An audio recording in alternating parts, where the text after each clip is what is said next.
Good evening. Question number 3, ये GPSC का question है, जीपीएससी प्रीलिम्स का 2026 का।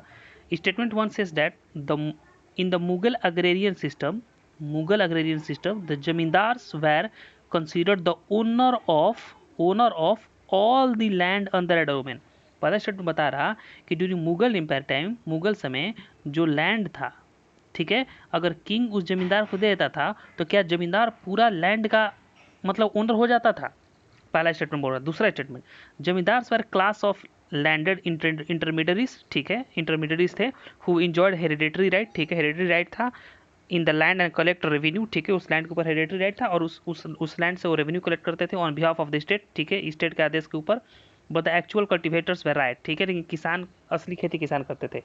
तो मुगल जमींदारी सिस्टम के बारे में समझ लेते हैं, ठीक है। Mughal empire time, specially during the time of Akbar, ठीक है, zamindari system became more stringent and more powerful. Zamindari system में होता था क्या कि फॉर एग्जांपल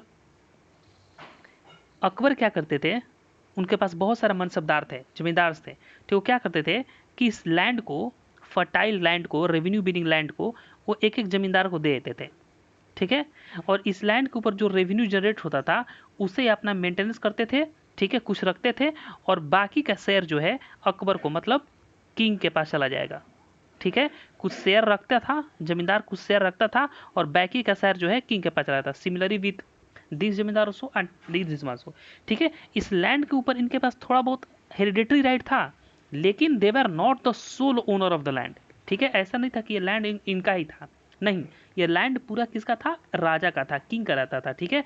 किंग इनको कुछ पार्सल ऑफ लैंड दे देता था ताकि अपना एडमिनिस्ट्रेटिव मेंशन करे और एक इंटरमीडियरी के रूप में, ताकि किंग हर लैंड पर जाकर अपना रेवेन्यू कलेक्ट नहीं कर सकता था, तो इन जमींदार को रख दिया होता था कि इन द रिव्यू जमींदार जो है अपना एडमिनिस्ट्रेटिव हेल्प देता था अकबर को, ठीक है, सोल्जर्स मेंटेन करता था, हॉर्सेस रखता था, एलिफेंट मेंटेन करता था, अब उसके बदले में अकबर जो है इनको लैंड दे देता था और इस लैंड के ऊपर जो भी रेवेन्यू जनरेट होता था, ये रेवेन्यू जनरेट के कुछ पार्ट जो है अपना जमींदार अपने लिए रख लेता था और बाकी सब पैसे और रेवेन्यू कहाँ चल जाता था? किंग के पास। तो ये कहना कि he was the sole owner of, पहला स्टेटमेंट गलत है।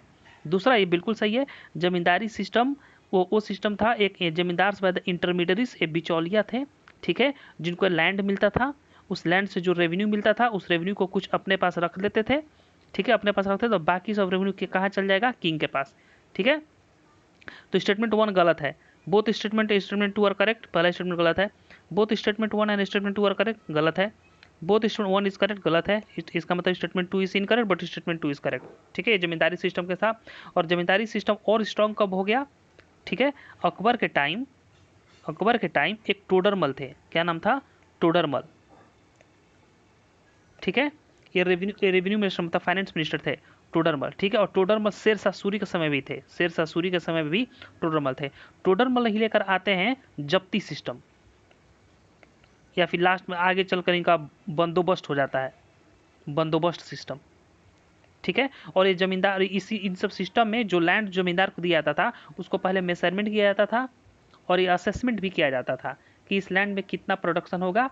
उसके बाद उस लैंड का प्रोडक्शन के हिसाब से वो लैंड दे दिया जाएगा जमींदार को, बोला जाएगा कि कुछ भाग जमींदार अपने लिए रखेगा और बाकी सब शेयर कहाँ चल जाएगा? किंग के पास। Thank you.